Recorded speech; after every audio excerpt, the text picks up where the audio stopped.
all sorts of the usual stuff. Yeah. Been listening to some interesting interviews. I think I mentioned them last week to you when we chatted. Mm. And my book has arrived. Well, books actually. This is I don't know if you can. Oh yeah. Yeah. So that I just started that. It's only arrived. I'm on sort of page 50 or something now. Mm. What prompted you to buy it? The interview. I listened. Oh, that's right. Yeah, I remember you saying. I listened to Steve Bartlett interview Mo Gawat, Gawat or something. You can see that the name there. Okay, and it just gelled with me. Okay, it was it was about how to how to work with your brain. Okay, and he was saying that you've got a liver, which is a piece of meat, and you've got this and that, and you've got a brain, which is just a piece of meat. Okay, and your whole body is incredibly programmed in order to survive and move forward and so forth. Yeah. And the brain, very simply, is you either make yourself unhappy or you make yourself happy. Okay, it's nothing to do with fate or or your circumstances or who died or whatever. You've just got to know how the program works, and it's just like any other organ in the body. You feed it correctly, and it does well. Okay. So if you want to avoid unhappiness, then just look at what you're feeding it, and change that. So the book is about that programming, but I'm right at the beginning. So yeah, I'll tell you more when I've gone through it. But the interview was very interesting, based on this book and his previous book. He's written a lot of books, okay, and he's been in really top positions around the world in very large companies, CEOs and CFOs and so on. So he's it's absolutely amazing, and how his one child at 4 years old was basically teaching him things. Okay. Wow. Okay. And then the 4-year-old died. Okay. So he's not unhappy at all. It's just he learned so much from this 4-year-old that arrived and then left. And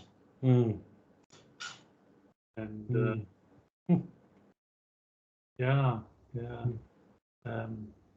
But anyway, what about you? What's been on your mind? I don't know. Just probably a continuation of what we were talking about last week in terms of just trying to be open and alert to what's going on. I think I'm probably deliberately trying to slow the pace of things that come flying at me a bit. Yeah. So not reacting to it as much and just being more measured and considered, I guess, about things. Fantastic. That's great. Yeah, been journaling a fair bit again, which is good. I find that's really a good way to sort of, clear your head. Yeah. I haven't journaled for so many years. It really is. It's powerful now that you mention it. Yeah. And it's a good sort of discipline to sort of help reflect and that sort of thing. So yeah. It really is. I concur. I just don't know why years ago I stopped doing it. I've still got the books I journaled in. Yeah. Yeah. But I guess certain things have happened to me in the past period of time, and so I must really think about that again. So, what sort of things? Pretend you're teaching me how to journal, and what sort of things are you journaling? Basically, just reflecting on, because I only do it at night time, so just reflecting on the day that's just happened. Just things that have stood out in the day and how I felt about it. So it's important, I think, to talk about the feelings experienced, which I do. So keep it fairly simple. Some days I write a lot, other days I might only write half a dozen lines, so, but I don't sort of force it. I just write what I feel needs to be written, so. Yeah. And so your feelings, are they sometimes positive and sometimes negative, or? Yeah, and also like feelings, like there's the emotional aspects, but there's also like, I noticed that I had a shortness of breath, or I noticed that I had a lot of tension in my shoulders, or I noticed I was clenching my hands, or, just trying to get a sense of what the body's doing as well. Right. Or I noticed I had a pain in my leg, or, so. Yeah. Okay.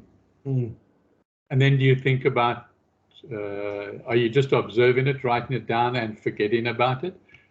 Not so much forgetting about it, but I think just the process of writing it down sort of brings it front of mind. Sometimes if it's like a feeling with a bit of emotion charged, it could be like, I wonder why I feel that way, or is that reinforcement that, that I thought I dealt with that issue, but it really hasn't been, or, so it's sort of reflective in that sense, so, yeah. Okay. Yeah, so, and then I sort of think,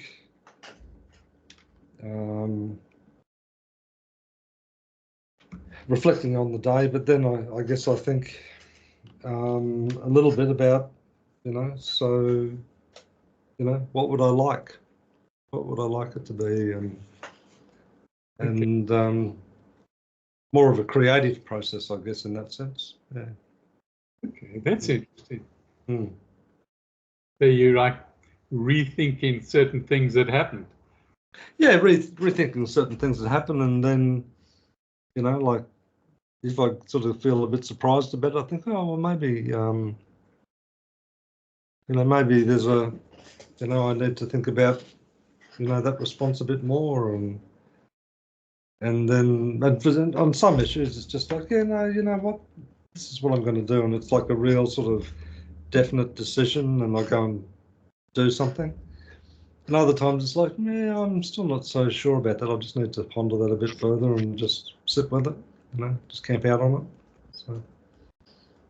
And do you ever, while you're writing, ask yourself that famous three-letter word, why? Yeah, I do a lot. Yeah, a lot. Yeah. Okay. Yeah, no, a lot. Yeah, that's really the basis of it. It's like, well, why am I feeling like that, or why did I react that way, or, yeah, very much so. Okay. It's just definitely an inquiry rather than just an observation. Yeah. Very different things. One's very positive. Yeah. Yeah. Proactive. Yeah, and I think, just for me, it encourages an openness, because it's very easy, as you say, to sort of say, oh, I got really annoyed about that today. Oh, well, tomorrow's a new day, you know, and just sort of forget about it. Where, you know, I think it might sound a bit trite, but all said and done, you know, things tend to happen for a reason. And, you know, if I can be mindful enough to, you know, to get to the bottom of that, then I think there's a lot that can be learned, you know, from it. Yeah. And also just breaking cycles and that sort of thing.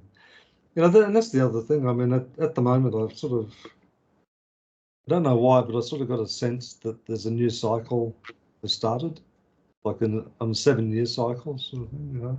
Yeah. Yeah. So I have a sense there's a newness associated with it as well. Yeah, I have the same feeling as that. Yeah, we've spoken about it before. Yeah. Yeah. And it's not something that I try and force or anything. It's just, as I said, best way I can sort of describe it is just having this openness and this willingness to, you know, to receive, I guess. When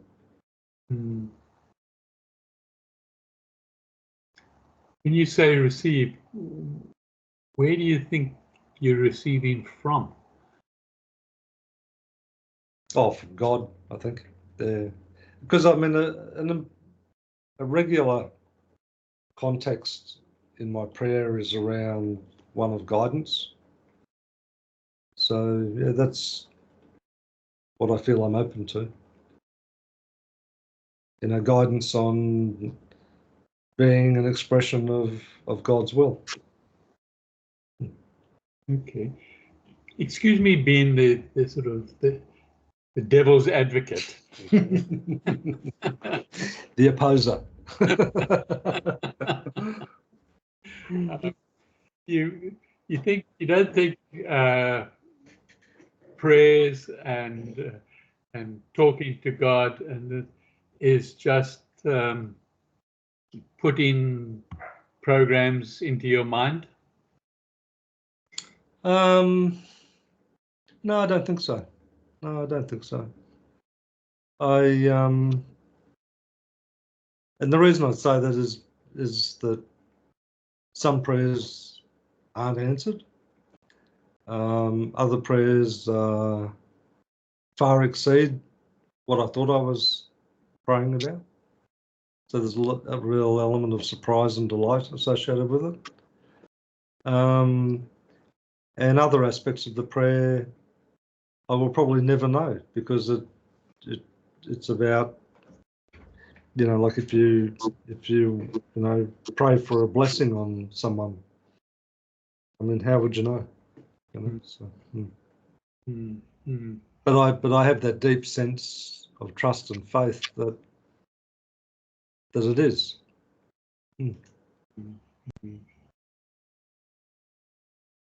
and I think that the grounding in that comes just from a lot of the Bible study that I'm doing, and like, for example, like, you know, they in the scriptures, you know, it talks about, you know, 3 ways to love. You know, 3 maybe manifestations of love, perhaps. I'm not sure whether that's accurate, but anyway.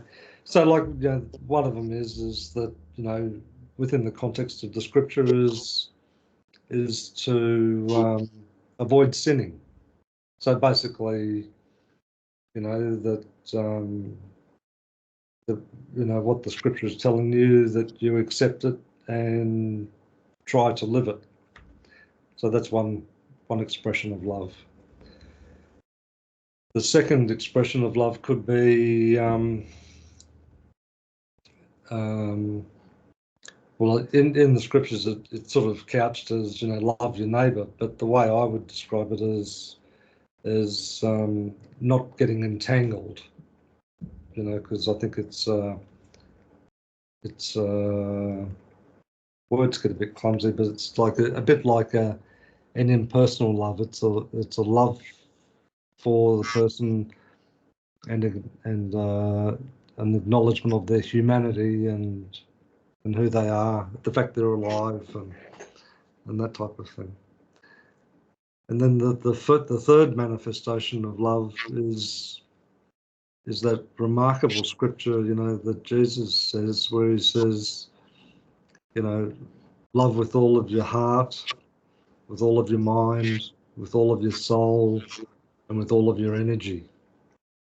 And I'm thinking, wow, there's lots of dimensions there. Like, how do you do that? And I think the answer to that question, how do you do that, is you don't. It's done through you rather than what you do. You know, so yeah. Linked to things like karma within the bubble that we live in. Yeah, I mean, I think the karma is probably somewhat in that category of entanglement. I mean, and yes, there's good karma and bad karma, and probably the best way to talk about it is consequences. You know, so consequences can be in any direction. And some of those things are about how we think and how we act. But when you come to that third way of, you know, with all of your heart, with all of your mind, with all of your soul, and with all of your energy, all of your strength, you know, that, well, it's still work in progress for me, but for me, I don't see that as something that you can just do. You know, I think it's a state of being, perhaps. Yeah. Yeah, but as I said, I'm still camping out on that, so we'll see. Ask me in 5 years.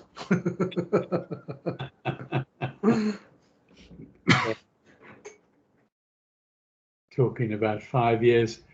This afternoon, I sent you on Telegram just about maybe an hour ago or less a short communication from Moya. Okay, actually, I haven't set Telegram up on my phone yet, but I'll do that after we finish tonight. So yeah. Okay. Otherwise, you know, let me know and I can send it you some other way. Yeah. No, I'll do that. Yeah. Are you going to? Are there some programs you're not going to set up, like WhatsApp, for example, or Facebook? Or no, you use Facebook a lot, don't you? Well, no, not a lot. I've really, well, in terms of Facebook, in terms of this whole friending business, no, not at all. In fact, as recent as the last 48 hours, I've deliberately gone through and culled all of these so-called friends who aren't. And I've basically just sort of limited it to family members and yourself, basically. Okay. But in terms of using the app, yeah, I go onto it to look at Marketplace a fair bit. And because I've also got the business page, you have to have your personal profile, so it sort of facilitates the business page as well, which I haven't done a lot on in recent times, but anyway, it's there. Yeah. But in terms of Facebook as a, you know, as an addictive technology, now I've sort of really scaled right back off it, and you know, it won't be much of a step to sort of step out of it altogether if I choose to, you know. So yeah. But living in this digital age, I find it a powerful way of communicating with friends and family, brothers and sisters and things. Around the globe. Without a doubt, you know, in that sense. But in terms of, as I said, you know, having all of these people on there, I've taken all of that out. Because I don't see them as friends. Like the people I would or haven't spoken to, you know, in some cases for a very long time. And if they do want to talk to me, then they can do it through other means, you know. So, yeah. So I've decided to make it a privilege to be part of my friend group. Yeah, that's probably a very good idea. I'm not a big user of Facebook.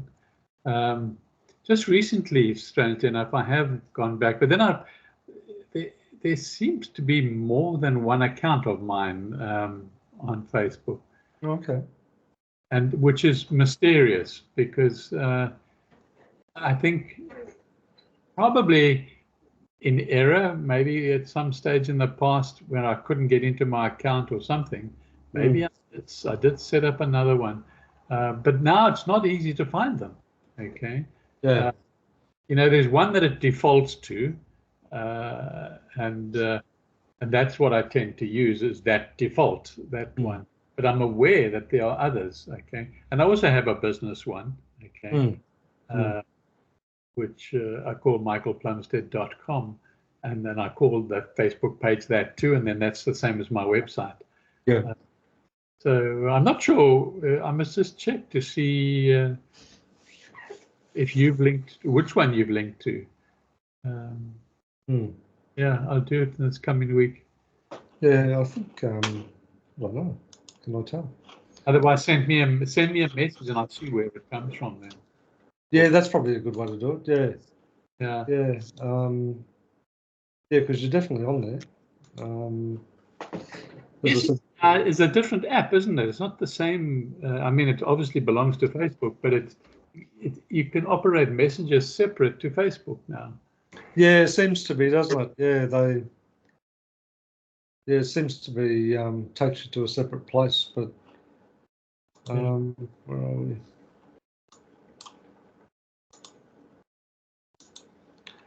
Just see where you are. Do you use a laptop or desktop app on Facebook, or do you use your phone? Mainly the desktop, but there is. I do have it on my phone too. Yeah.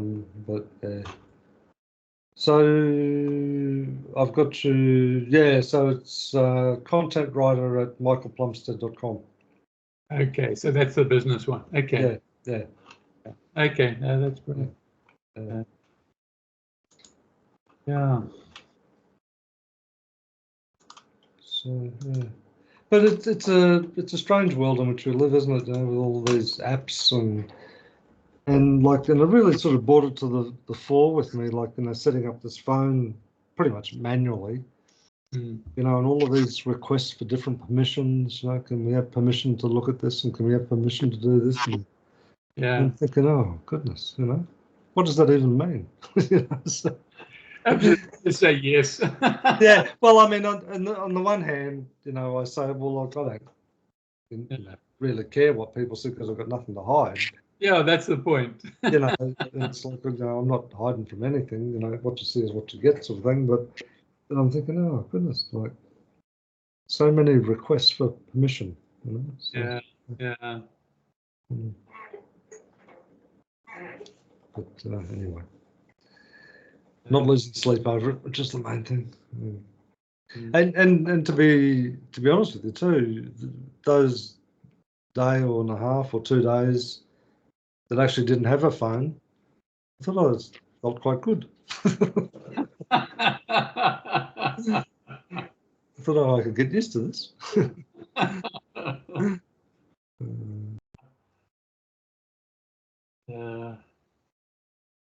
But at the same time, not that I experienced it, but I could understand why it would be a huge source of anxiety for some people too, And I think what sort of brought it to mind a little bit was when, when say Optus had their outage, and admittedly there was all sorts of issues about businesses and all sorts of things, but just the level of anxiety a lot of those people had. Yeah. Just like, oh, I can't live without it. It's like, why not? Yeah. And it never ceases to amaze me when I'm out walking the dog early in the morning people walking down by the waterside, looking at their bloody phone, and there's this magnificent sunrise right there, and Yeah. it's like, oh goodness, what are you doing? Yeah. Yeah. Yeah, talking about that, I think over the weekend it was full moon, Yeah. Yeah.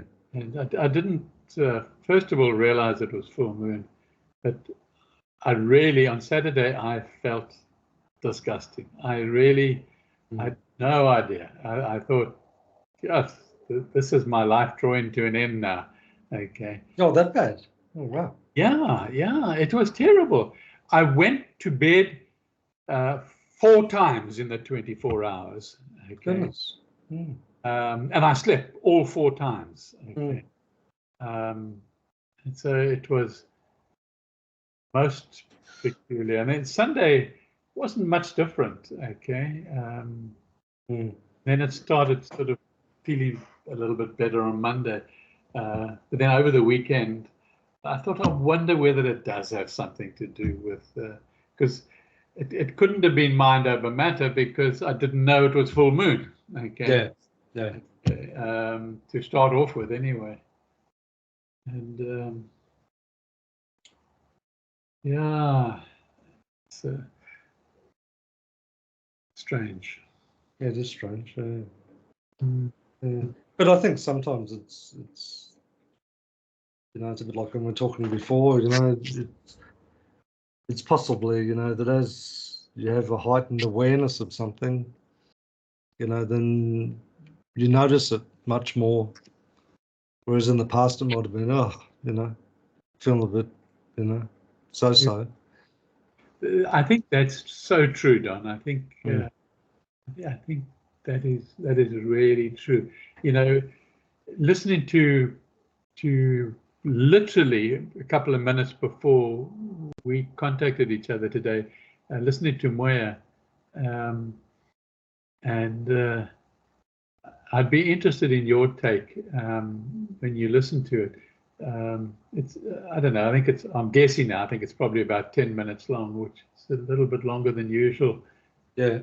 When he does it on WhatsApp, and I sort of felt, that he is moving on. Okay. Oh, really? That's the feeling I got. Okay. Yes, it might have had something to do with the tone, which was the volume was very soft, but it was soft, I think, because he was speaking softly. Okay. And then also the content was interesting in that he was almost, I don't know, I was thinking the same, is he saying goodbye? Okay. And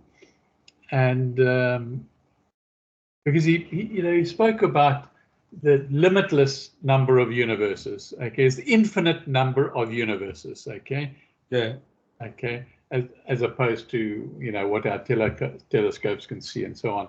There's just limitless, and that's so difficult to understand. But anyway, he said, he was saying as part of his speech. I don't want to spoil it for you when you listen to it, but he was talking about the new universe. Okay. Yeah. And so anyway, listen to it, then maybe we can chat about it next week or during the week. Yeah. Yeah. No, that'd be good. Yeah, I've just loaded it there, so I've got it there now. So okay. I'll have a look at that. Yeah, for sure. Okay. Yeah. Yeah. I was going to just listen to it again when I wake up tomorrow morning. Yeah. Just to see if I pick up anything different or what it is. But he's just, it's just like begging us, He's and another thing that he said in that was, he is not going to publish any of the books that he's written. He says, Oh, really? Yeah. He says, no.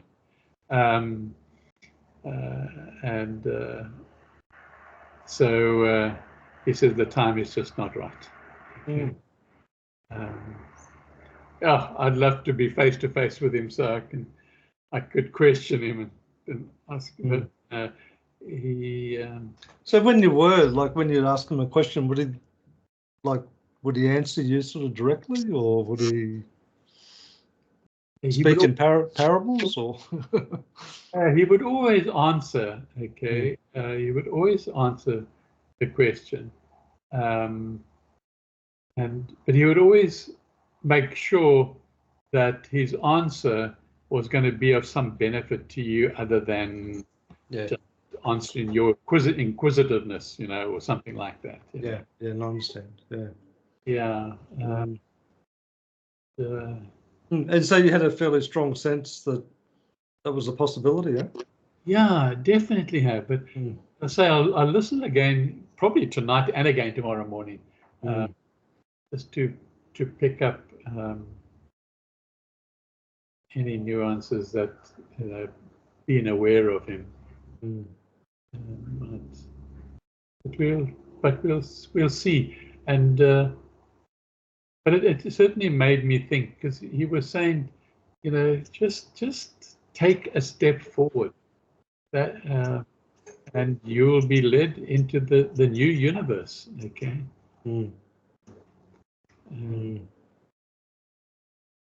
It's really interesting, because sometimes I find myself like just people watching, in the sense that I might be in a traffic jam or something, and I don't have the radio on anymore these days. I just sit there quietly and I just observe people, and I just sort of think, wow, look at all of that activity, Yeah.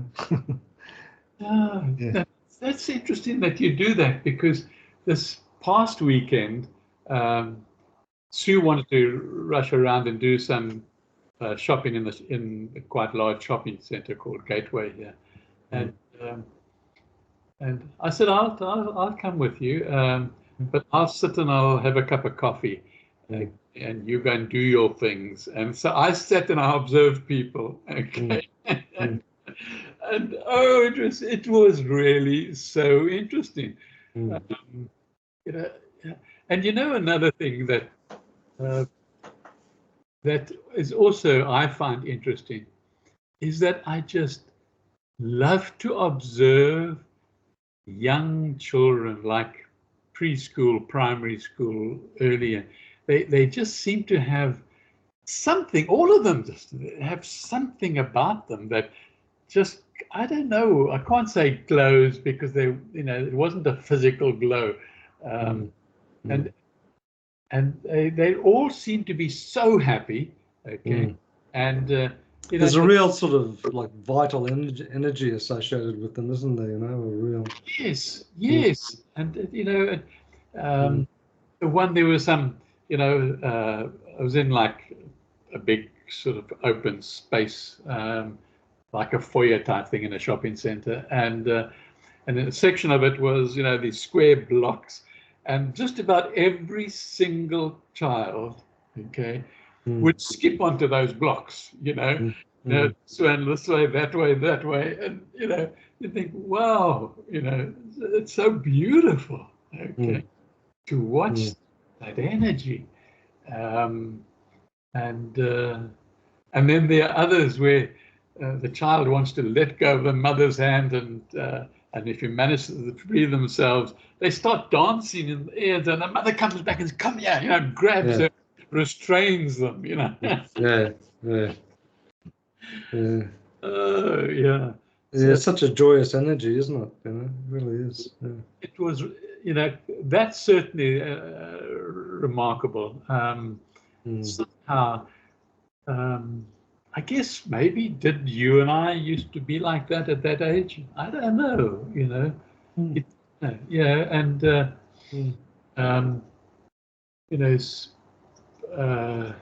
Sue, teaches at Buttercup preschool, from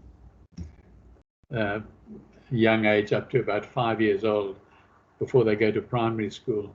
Mm. And she says there's a handful of children there. Now, there's usually about 20 in a class. Wow. In a classroom, okay? It's a lot of children in one place. Yeah, they're quite big rooms, and they're designed to be playful and have an outdoor area and slides attached to that room and so on. For every, she's now the older age, sort of 4 or 5 years old, you have one teacher for 10 children. And then, so you've got 2 teachers when you've got 20 children. Okay, and she says there are some children there, minority, yes, but they suddenly turn into something horrible. Yeah, I've a couple of people I work with, they've got partners who, you know, teach, you know, like 5 and 6 year old children. Yeah. And there was one of them there, I don't know, about a month ago. You know, the 6-year-old girl stabbed the teacher with a pair of scissors. You know, like it's. Yeah. Oh, I can understand that from what Sue's saying. Yes, because their one child will, you know, bite the teacher's face. Okay. And other times will take things and you know, injure another child, you know, intentionally. You can see the anger that, or the and then they sort of come out of it, and then they calm down. Sue has her technique of calming them down and so on by making the physical skin-on-skin contact and rubbing them on their skin, and that tends to you know, calm them down. Yeah, it's hard to fathom, isn't it? How, you know, in one moment they can be expressions of joy and delight, and then, all, as you say, all of a sudden just it's like something grabs a hold of them, isn't it? You know? Yeah, absolutely. You know, and I can, to a degree, you know, I used to, as a young adult, I guess, but it must have gone through childhood, used to have bipolar. Okay. So as I grew older, as an adult, a young adult, I became aware of it. Okay. So then I knew that I was what my children called Dad 1 and Dad 2. Okay, and my wife called me Michael 1 and Michael 2. Now, so, and there was nothing, when I was, let's call Michael 2 is the sort of depressed down one. Nothing, you become aware of it, okay, which was a great privilege to be aware of it, but nothing I could do about it. Nothing. Well, at the time, nothing that I was aware that I could do about it. Okay. If the same thing happened now, whether I would have some tools, maybe I would have, but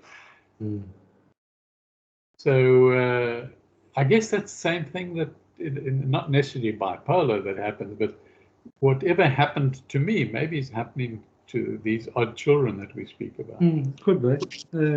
I know with the Bible study I'm doing, you know, they talk about discernment is the term they use, and it's being able to discern, you know, the forces and principalities when they're, you know, impacting you, as opposed from, you know, spiritual good. Okay. And I think, you know, like a lot of the scriptural teachings and that, you know, is the like in the original Hebrew, you know, they referred to it as the word was the Satan, which basically means the opposer, and ultimately, you know, a force of decreation, you know, trying to put order back into chaos. But you look at, just the suggestive nature of it and how subtle and, you know, I mean, even if you just read the scripture and just look at, you know, the temptation of Christ, you know, and even Eve in the garden, you know, like it was just so subtle. Obviously, a being, well, I suppose in the garden, possessing, you know, the body of a snake, but one that's highly intelligent and as cunning as a shithouse rat or more. You know, so you know, so you sort of think about, and that's why, you know, like in the context of the Bible study, they talk about, you know, really developing your skills of discernment, which is that awareness, I guess, of you know, having a sense of that. No, this is not. You know, this is not, you know, the right energy, so to speak. You know, so. Yeah, and then so I guess as an adult, and referring back to my bipolar, you know, when I was aware of it, I just, you know, didn't interact with people that would be offended or could, and so. And I think it's also a big part of our sort of outlook too, isn't it? You know, like to give an example, like driving home tonight, you know, came up to a set of traffic lights, and one of my pet dislikes is when a motorcyclist comes roaring up right beside you, and I always have the car windows open, and they're inevitably like loud, and they're like 2 inches away from the front of your car, and it's like, oh goodness, you know. So it's not a good starting point. But anyway, this guy, you know, green light, this guy took off in a great rush, and then up on one wheel and down and weaving all over the road. And then I so my first reaction would be, I was like, oh, what an idiot, rah, you know, like really. But then I just stopped myself. I said, oh, he's obviously having a good time. And that was it. It was gone. Yeah. Your reaction. Yeah. And that affects you. It does. And that's why I think, for me, a lot of the scriptural study at the simplest level just gives me a little bit of space before the reaction takes hold, you know? You know, so it just gives me a little bit of space to sort of say, you know what? I'm not going to react. Yeah. Or gives you the time to choose your reaction, perhaps. Anyway, yeah. Well, I guess you get an emotional reaction almost spontaneously, and then you got time to think about it. Yeah, and that's kind of why I like that word entanglement. You know, am I going to get entangled in this, or am I? Yeah, I like that. Yeah. Yeah, or am I just going to let it pass me by? You know, so. And I think that's a powerful concept, entanglement. Yeah. Yeah. Thanks for sharing that. I think that's really great. Coming back to the sort of 4-year-olds and 5-year-olds who can't, they haven't reached that stage of reasoning. Do you think they actually get possessed by some lower entity? I'm increasingly of the view that yes, they are. Yeah. And you know, sure, there might be some chemical factors involved in terms of the type of food they eat, or you know, the type of environment that they're growing up in at home, and I mean, I'm sure there are all sorts of influences. But yeah, I'm increasingly of the view that some of these, you know, dark forces do. Yeah. It may only be a temporary thing, but they do inhabit them. You know, so yeah. I think so too. Like, you know, we're so immersed, the two the lowest levels of the, let's say, for the sake of a better word, the understanding, the lowest levels of the astral plane is, that's where you get the ghost stories in our movies today. Comes from those planes. Even in the Bible, the number of stories around things like dragons, dragons and snakes. Yeah. And people sort of, well, what are you talking about dragons? Like this, dragons don't exist, But within the mythology of the authors of those texts, however long ago it was, yeah, that quite often, the notion of a dragon was really about a force of against creative order. Yeah, correct, absolutely. So yeah, so it's a matter of what the word conjures up for people, and we have that in our own culture at the moment. Like someone can mention a word and it'll bring up a whole narrative for you, like just one word. So yeah. Yeah. China's going through the year of the dragon. It is, yeah. I noticed that. Yeah. And there are 5 different dragons. Yeah, interesting what each dragon represents. Yeah. But anyway, another time. Yeah. Yeah. No, it is interesting. Yeah. Yeah, because when, I don't know, just from as a result of the study I've been doing, you look at a lot of that, that Eastern cultures and that, even in fairly close proximity, a lot of them have very, very similar mythology around like the flood narrative and storm gods, battling the elements, or all of those sort of things. So it's not sort of limited to one culture. It's across quite a lot of cultures in terms of some of that ancient mythology. So yeah. You think of what's happening in Israel and that geographical area. It's what happened in the Old Testament. It just doesn't stop. Doesn't seem to, not in that geographic region for some reason. Yeah. No, it's been going on for thousands and thousands of years, hasn't it? Yeah.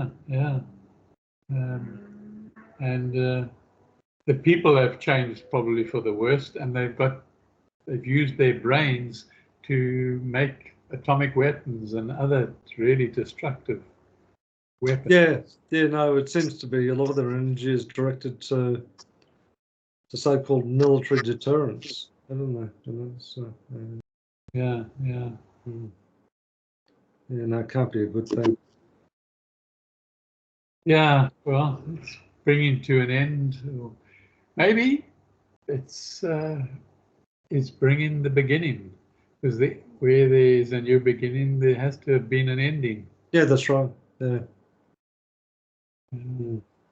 It's like a rebirth, isn't it? I mean, all those years ago, we talked about the phoenix, the phoenix rising from the ashes. So. Absolutely, I've still got the website. Okay, YouTube. Yeah. I still post our recordings when I remember to hit record. So, yeah, quite interesting that. But there's something that resonates with you and I with that rising of the phoenix. Still does. Yeah, it is. I mean, it really sits in very compatibly with the idea of cycles and new beginnings and endings and all of that for sure. Yeah. Yep. So anyway, well, that might be a good place to leave it for tonight. Yep, Do you think? definitely. Okay. And Okay. yeah, we'll chat next week unless you want to chat once you've listened to Moya's audio. I'll do that. Yeah, no, for sure. Okay. Yeah. Okay. Okay then. Oh, eh? Yeah, good to talk, and I'll talk soon. Thanks, man. Thanks, Okay Doc. then. Okay, bye. Bye.